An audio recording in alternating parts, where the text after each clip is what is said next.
Assalamualaikum warahmatullahi wabarakatuh. Waalaikumsalam. Alhamdulillah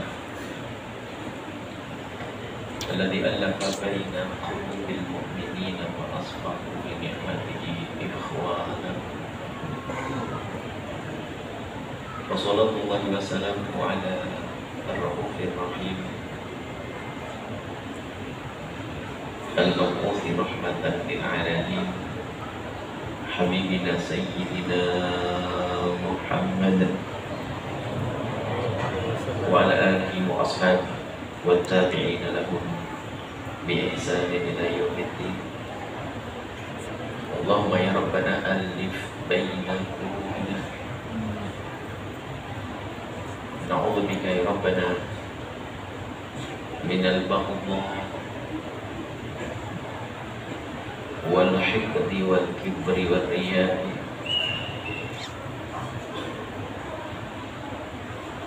Wa nas'aluka ya rabbana ar-rahmata wal mahabbata fima bainana innaka anta ala kulli syai'in qadir. Ij'alna ya rabbana minal mutahabbina fik wa minal mutazalisina fik wa minal mutazawirina fik wa minal mutabadilina fika innaka anta ala kulli syai'in qadir. Amma ba'd. Yang sangat kami cintai, kami muliakan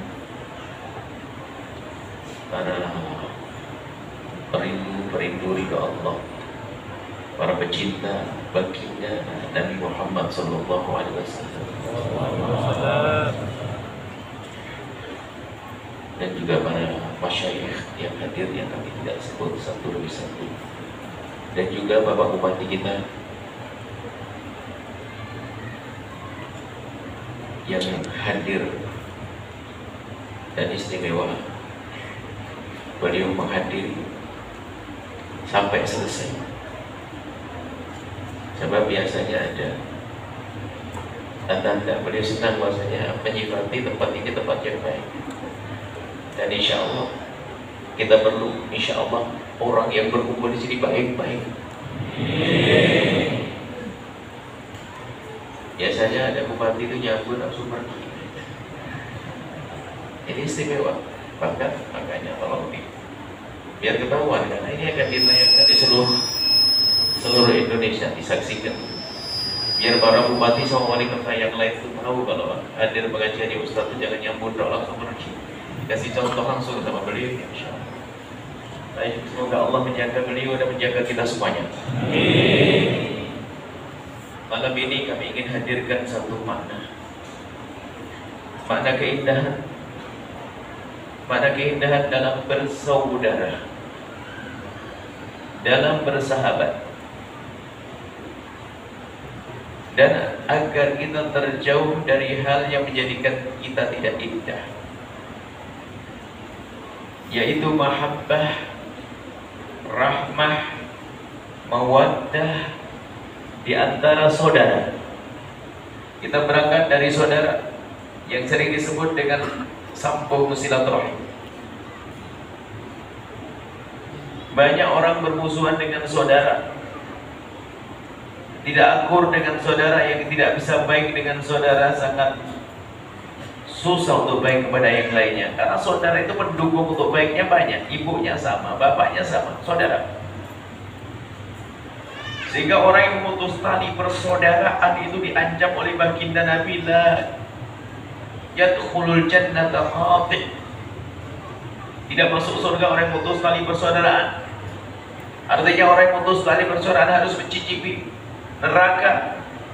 Dan memutus tali persaudaraan menjadi sebab banyak masalah dalam hidupnya, termasuk sempit rezeki, susah usaha karena memutus tali persaudaraan. Tapi begitu sebaliknya, barang siapa yang ingin ayyubsatallahu fi rizqih, barang siapa ingin dilapangkan rezekinya, termasuk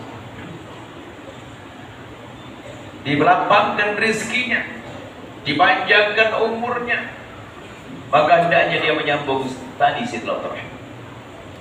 Tapi jangan sampai motivasi silaturahmi hanya cari duit. Tidak, kita ingin selamat di akhirat.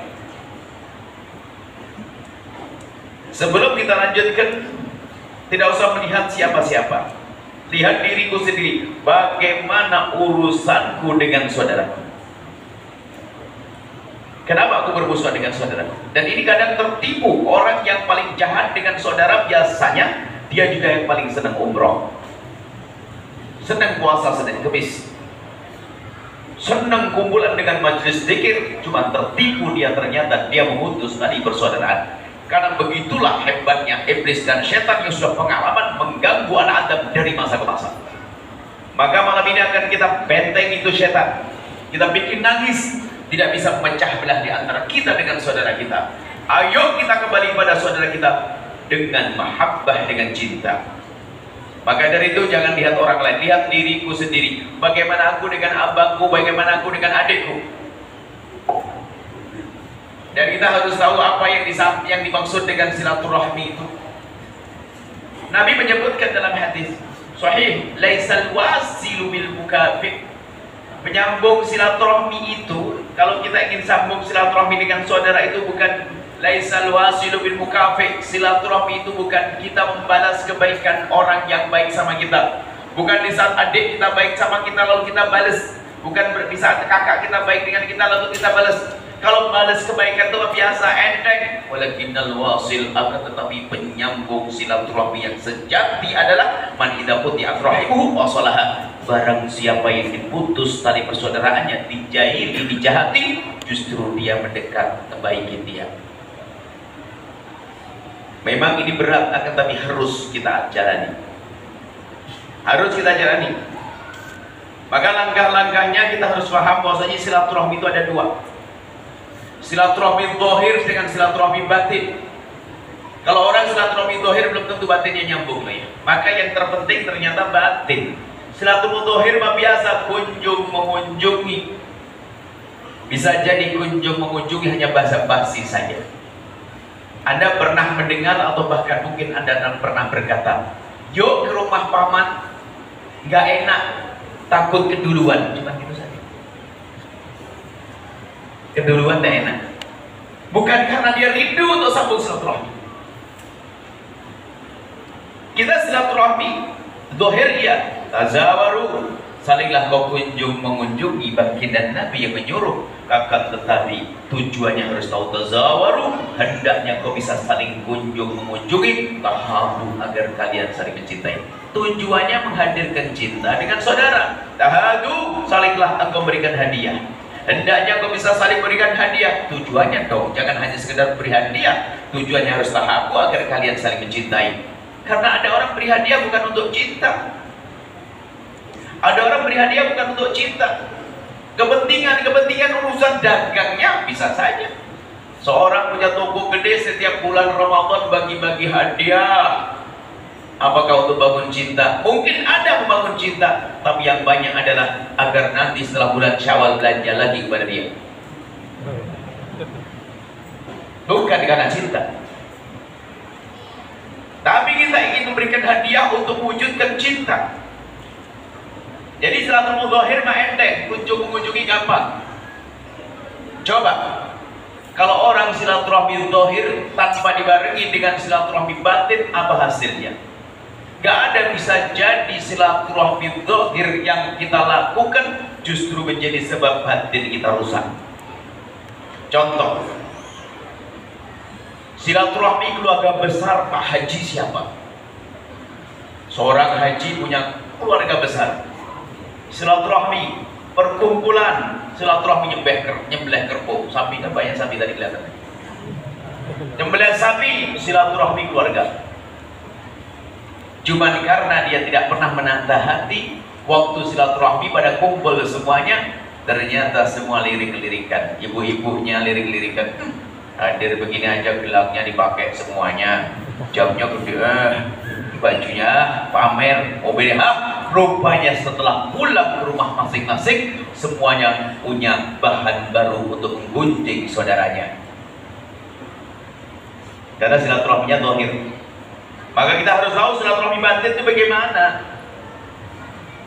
Sederhana, silaturahmi batin adalah silaturahmi hati sebelum kita silaturahmi zahir.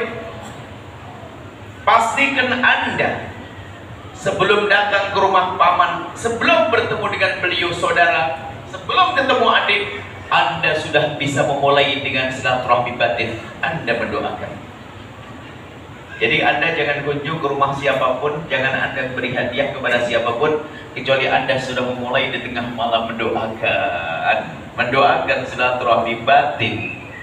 Anda pengen ke rumah paman, ya Allah, aku besok mau ke rumah pamanku, ya Allah, berikan kepada pamanku segala kebaikan, ya Allah. Jangan kau tampakkan kepadaku segala yang tidak baik, ya Allah. Angkat derajat pamanku, ya Allah. Doakan terus, baru besok datang ke tempatnya. Ini harus kita mulai dari mendoakan saudara. Bukan sekedar mengunjungi, tidak membuahkan hasil kalau tidak dibarengi dengan niat. Dengan panjatan doa di saat sebelum bertemu, itulah pembersih hati yang sesungguhnya. Kalau Anda belum bisa mendoakan di saat berpisah, di saat kita masih di rumah masing-masing, kalau belum bisa mendoakan, bohong kalau dia silaturahmi menyambung hati sesungguhnya. Gak ada. Doain tidak pakai modal saja gak bisa kok. Apalagi sampai bertemu harus bawa mobil, pakai bensin, pakai solar, pakai tenaga. Pasti ada sesuatu selain itu, basa-basi atau gak enak. Gak enak kalau gak datang kita, gak enak. Silaturahmi kok gak enak. Kepentinganmu, hei hamba Allah. Mestinya kita berebut untuk silaturahmi dengan hati. Maka mulailah dengan banyak mendoakan saudara-saudari kita.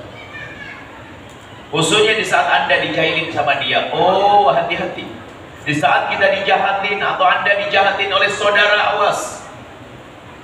Ingat, bagi Nabi menyebutkan laisal wasul bil mukafi, nyambung silaturahmi itu bukan membalas kebaikan orang yang berbuat baik kepada kita, bukan. Akan tetapi di saat kita dijahatin sama seseorang, kita membalas kebaikan itu baru silaturahmi. Cuman umumnya kita ini kalau mengunjungi, siapa yang kita kunjungi? Yang enak, yang suka ngasih sama kita. Yang gak enak, dilewatin aja.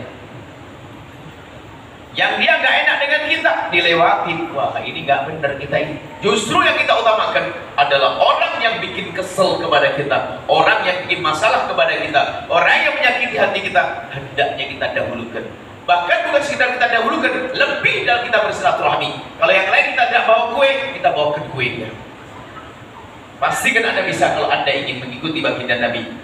Karena apa? Ini saudaramu. Ingat, laisal wasil, tidak apa? Nabi menyebutkan, la yadkhulul jannata khati, tidak masuk surga memutus tali persaudaraan. Ini adalah singkatnya semacam itu. Jadi mari kita semua membiasakan dengan saudara kita mendoakan dengan doa kebaikan. Jangan sampai kita berdoakan dengan doa jelek. Mulailah khususnya saudara yang bermasalah, masalahnya macam-macam, yang rebut waris. Hati-hati. Kita harus banyak mendoakan dia. Pastikan kalau Anda ingin belajar ngaji malam ini, Anda harus bisa melakukan ini, seberat apapun itu. Biasain mendoakan saudara, itu adik loh ya. Cuman kita juga akan mencoba menelaah ada sebab-sebab silaturahmi itu hancur. Hati-hati. Di antaranya karena, mohon maaf, ibunya sama bapak beda atau bapak sama ibu beda. Ini banyak terjadi. Ayahnya dengan ibunya punya anak dua. Ibunya meninggal dunia, ayahnya menikah lagi, punya anak dua. Mestinya saudaranya akan 4-3. 1 dengan 3 4. Cuman enggak, hanya gara-gara ibu beda saja sudah beda cara perlakukannya. Padahal bapaknya sama. Termasuk mohon maaf seorang laki-laki punya istri 2. Kadang-kadang di sini terjadi permusuhan, maka kami sampaikan, hei istri kedua atau hei istri pertama, jika kau ajari anakmu bermusuhan dengan saudaranya, maka engkau menjadi ibu yang gagal karena engkau telah menjadikan anakmu ahli neraka. Sama misalnya apa? Tadi seorang suami laki-laki, istri meninggal dunia, meninggalkan anak 2, punya anak 2, kemudian menikah lagi. Setelah menikah lagi, ibu yang baru ini Kadang mengajari anaknya bermusuhan dengan abangnya. Padahal abang seayah, kadang dalam bahasa Indonesia juga salah, dianggap abang tiri. Oh bukan, itu bukan abang tiri, abang seayah. Maka dia akan menjadi ibu yang baik kalau dia berkata kepada anaknya, anakku sayang, aku siapa? Umi. Itu siapa? Ayah. Itu siapa dua itu? Itu adalah abangmu. Biarpun uminya beda, tapi dia adalah ayahnya, sama dengan kamu sayang. Kamu harus baik dengan dia. Maka kalau Anda seorang ibu mendidik anak semacam ini, ibu berhasil. Maka Anda akan rugi jika Anda ajari anak Anda memusuhi saudaranya. Tapi yang banyak ibu-ibu mengajari anaknya bermusuhan agar masuk neraka. Hati-hati, makanya perlu kami ingatkan hal yang semacam ini. Banyak, sampai kita sering mendapat pertanyaan yang aneh-aneh. Sampai anak pertama, anak dari istri pertama, ibunya meninggal dunia. Kemudian ayahnya punya istri, menikah, punya istri, punya anak. Setelah itu ayahnya meninggal dunia. Anak dari istri pertama seolah-olah ditiadakan Allah. Na'udzubillah. Ini banyak kejadian gara-gara ini. Gara-gara ibu beda atau ayah beda. Mungkin seorang anak tidak setuju waktu ayahnya menikah dengan perempuan itu. Karena faktor kecemburuan, biarpun itu juga tidak dibenarkan. Ingat saja, dia nggak setuju ayahnya menikah lagi waktu ibunya meninggal dunia. Karena cemburu. Setelah menikah lagi punya anak, nggak boleh dimusuhi anak lahir. Sudah dipilih oleh Allah. Tapi coba, setan senang main di sini. Banyak permusuhan di gara-gara ini. Tolong renungi semuanya. Yang punya permasalahan yang seperti ini segera benar hati. Jangan mau masuk neraka, hai hamba Allah. Ajari anakmu, wahai ibu yang solehah, agar baik dengan saudaranya biarpun ibunya beda, tapi ayahnya sama. Atau sebaliknya, Anda sebagai seorang bapak, ajari anak Anda baik dengan ibunya, ya, dengan ayahnya, dengan saudaranya biarpun bapaknya beda. Mungkin seorang laki-laki menikah dengan seorang perempuan. Perempuan itu sudah punya anak 2, kemudian setelah itu setelah dinikahi tambah lagi anaknya 2, berarti kan saudaranya 4. Bapaknya beda, jangan diajari permusuhan. Ini diantaranya. Jadi bahan renungan ini nanti. Di antaranya lagi sebab permusuhan adalah warisan. Ini harus kita sebutkan sebab paling banyak nih. Warisan. Na'udzubillah, kalau sudah rebutan warisan ini, Masya Allah, dialah perebut waris adalah ahli neraka yang berjalan di atas bumi. Kalau orang merebut waris saudara itu telah melakukan 3 dosa sekaligus. Satu saja cukup untuk masuk neraka, apalagi 3. Yang pertama adalah mengambil hak saudaranya, jahat dia. Yang kedua, memutus tali persaudaraan, jahat dia. Yang ketiga, nyakiti ibu bapaknya karena dia telah menyakiti adiknya, maka dia durhaka kepada orang tua. 3 dosa gede. Maka kalau ingin tahu ahli neraka yang berjalan di atas bumi, lihat tuh dia orang yang berebut waris. Naudzubillah, rebutan waris. Hati-hati rebutan waris. Kalau sudah bicara rebutan waris, tidak pandang apakah orang kaya atau orang melarat. Sebab yang gede adalah iblisnya, yang gede syaitannya. Yang gede syaitannya, iblisnya, bukan orang kaya saja yang berebut waris. Nih hamba Allah, orang fakir melarat punya kursi, patah kaki sama tikar robek pun jadi bahan permusuhan. Yang penting aku masuk neraka jahanam. Lihat. Dan tidak pandang apakah itu orang alim atau orang bodoh. Orang alim ternyata seorang ustadz meninggal dunia punya anak 2. Ustadz muda berantem rebutan kantin pondok, kantin daya. Naudzubillah. Itu semua adalah setan yang membisikkannya. Tidak selesai-selesai karena apa? Targetnya masukkan ke neraka jahanam. Anda tak usah melihat orang lain, akan tapi lihat diri kita sendiri. Jangan-jangan problem itu pada saya. Bahkan kadang ciri orang yang suka merebut warisan itu kadang malah orang yang paling banyak ibadahnya, yang paling alim kadang-kadang. Masya Allah, hebat setan menggoda mereka.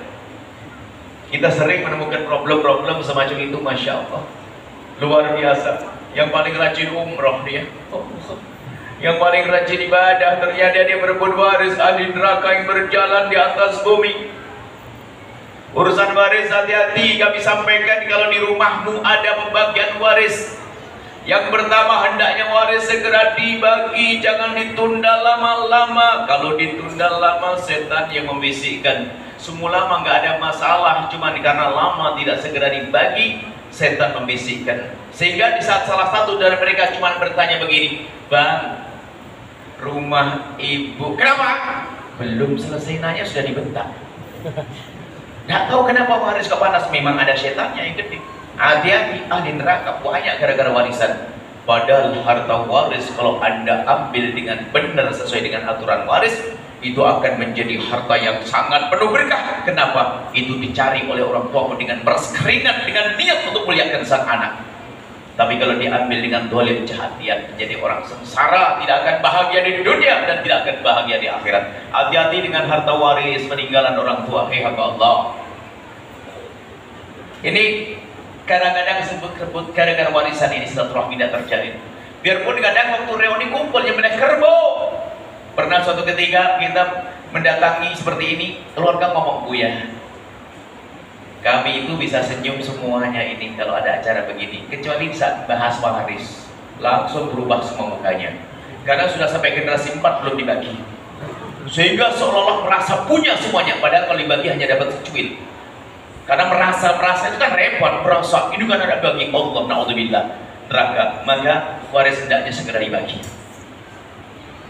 Yang kedua, di dalam pembagian waris pastikan Anda menjadi orang yang paling lembut dan paling pasrah kepada syariah.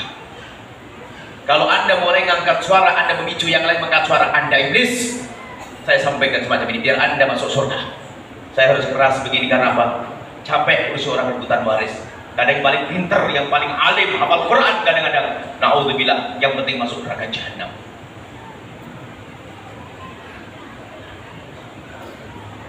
Mungkin ada yang kaget ini, Buya kalau di ceramah di televisi lembut, hari ini serem. Hari ini serem memang, lagi serem memang, kok bahasa serem horor ini. Masya Allah. Rebutan waris, na'udzubillah, tolong. Di saat di rumah Anda ada pembagian waris, pastikan Anda yang paling lembut suara Anda. Dan Anda orang yang paling pertama berkata, terserah para kiai gimana ngatur, saya tidak ngerti. Sampaikan, biarpun ada seorang alim. Harus begitu. Kalau ada satu mengangkat suara, ternyata semuanya bersuara, na'udzubillah. Aneh, waris itu panas banget, luar biasa. Sampai hari ini saya kalau sudah urusan waris stres nih, saya nggak beres-beres. Maka insya Allah ada surga semuanya. Nggak ada yang berebut waris setelah ini. Yang berebut waris sadar, takutlah kepada Allah, segera berdamai. Segera berdamai. Tapi pun demikian, ini masalah urusan waris segera dibagi pun demikian ada aturannya dalam pembagian. Kita masukkan fikih juga.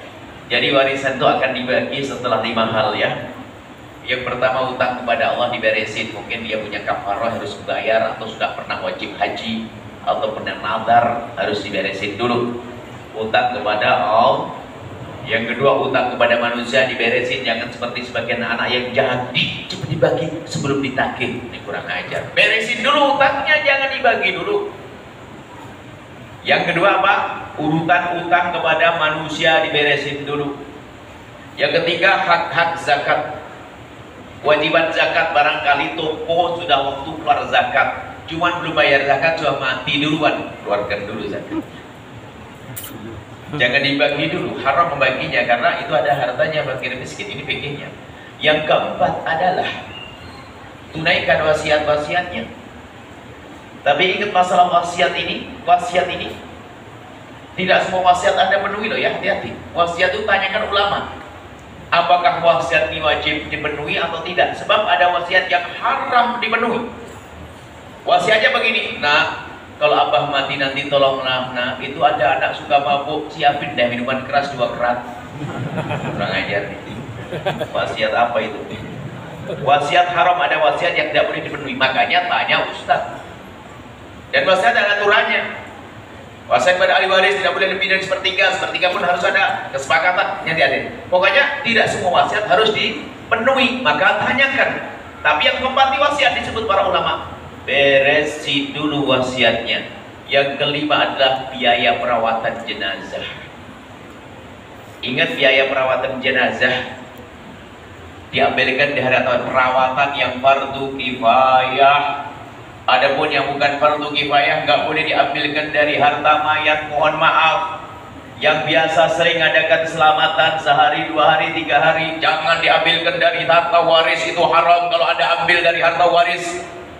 Kalau Anda ingin bersedekah dari duit dari kocek Anda baru benar. Kalau Anda ambilkan dari harta waris karena milik saudara-saudara, harus saudara setuju semuanya. Jangan mentang-mentang Anda kakak tertua langsung sapinya 3 disembelih semuanya. Yang lain ngenes, ya Allah utangku belum dibayar, aku punya utang sapiku sudah disembelih. Hati-hati, ternyata harus ada ilmunya. Jangan mentang-mentang wah ini suka ngadain acara tahlilan dan sebagainya seenaknya main sembelih kambing. Tidak, ada ilmunya. Hamba Allah, nggak boleh diambilkan dari harta waris, apalagi ada anak yatimnya yang nggak bisa diminta izin sampai kapan pun nggak bisa, nggak boleh. Maka hati-hati ini, jangan sampai kita beribadah nggak pakai ilmu malah maksiat, malah menjadikan sebab kita dosa. Apalagi punya utang, belum bayar rumah sakit dibagi warisnya. Jadi selalu mahal ini. Ini diantara masalah waris. Kami masukkan bab fikihnya, bahasan fikihnya. Ini sebuah contoh saja masalah waris. Ini banyak orang bermusuhan gara-gara waris. Maka saya kasih kami kunci. Pokoknya di saat dalam rumah keluarga Anda ada pembagian waris, maka jadilah Anda orang yang paling lembut dalam bertutur kata. Yang kedua, pastikan Anda mengatakan terserah para ulama apa yang mereka lakukan. Setelah itu indah, setelah itu Anda yang paling pasrah.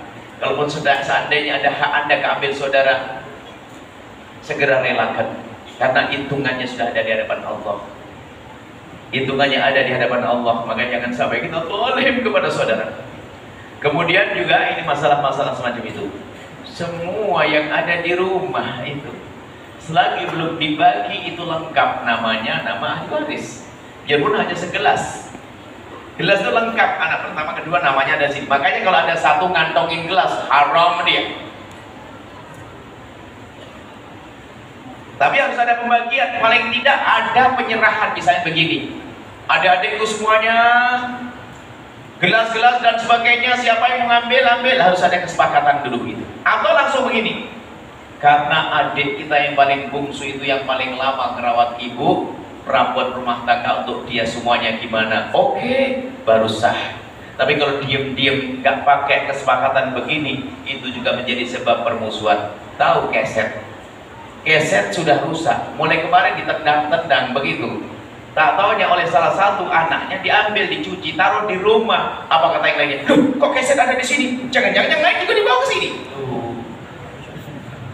Subhanallah, setannya gede urusan waris ini.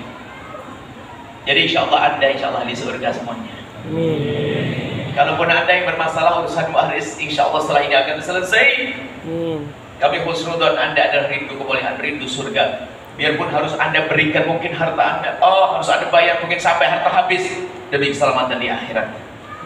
Atau paling tidak segera minta maaf untuk minta tempo, adikku tersayang, aku pernah mengambil hartamu, tolong maafkan saya. Nanti insya Allah kalau aku ada rezeki aku akan bayar.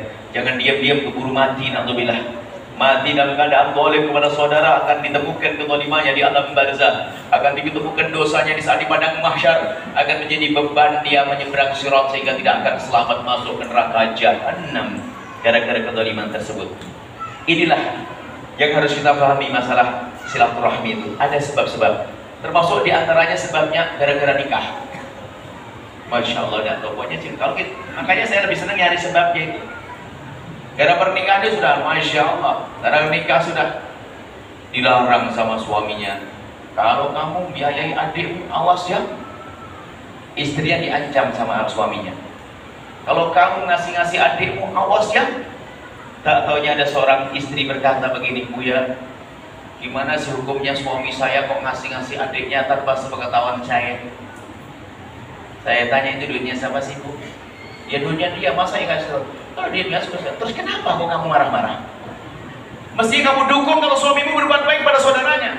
Ini termasuk rumus yang perlu kami hadirkan. Hei suami, ajari istrimu agar semakin baik dengan saudara-saudarinya, agar dia menjadi ahli surga, menyambung silaturahmi. Jangan dilarang kalau berbuat baik. Hei para istri yang solehah, ajari suamimu agar semakin baik dengan saudara-saudarinya, sehingga setelah menikah dengan dirimu semakin baik. Berarti Anda sukses telah menjadikan suamimu suami yang menyambung silaturahmi, berkah rezekinya banyak. Cuman ada istri yang Masya Allah, kalau sudah suami yang bantu adiknya langsung mukanya cemberut sebulan, sebetulnya itu adalah jin pakai kerudung dia. Ada semacam itu, tapi di sini nggak ada. Insya Allah orang solehah semuanya, soleh semuanya insya Allah. Inilah yang bisa kami hadirkan, kami bisa diskusi ya, silaturahmi. Baru pertama kami masuk ke sini, cuman bahasanya pas gilirannya berat di sini. Tapi begitu harus saya sampaikan. Kenapa? Ya begitulah. Karena kita ya seingatnya aja, kalau ngomong di sini ngomong apa, yang jadikan Allah kami ngomong ini juga Allah. Barangkali ada satu yang punya masalah sehingga setelah ini jadi beres, kan begitu. Setelah aman masuk surga insya Allah. Jadi sambung silaturahmi, khususnya dengan orang yang jahat sama kita, yang nggak benar sama kita, yang jahil sama kita, Anda dahulukan dia. Dan jangan mau ditipu oleh syaitan. Jangan mau ditipu oleh syaitan, bermusuhan gara-gara tadi beda ayah, beda ibu, dan seterusnya, perebutan waris gara-gara pernikahan. Ini saja insya Allah. Ada yang mau ditanyakan? Mungkin lebih enak setelah pertanyaan-pertanyaan. Sudah malam juga. Subhanallah, luar biasa pencerahan dari Buya. Semoga apa yang disampaikan oleh Buya bermanfaat untuk kita cerna dan kita pikirkan secara seksama sehingga menjadi pelajaran berharga ketika kita pulang ke rumah nantinya. Hadirin wal hadirat rahimakumullah, sebelum kami bacakan pertanyaan yang sudah masuk melalui nomor kontak kami, terlebih dahulu kami memberikan kesempatan kepada jamaah sekalian yang ingin bertanya. Kepada yang mau bertanya silakan ditunjuk tangan. Kita buka tiga orang yang bertanya.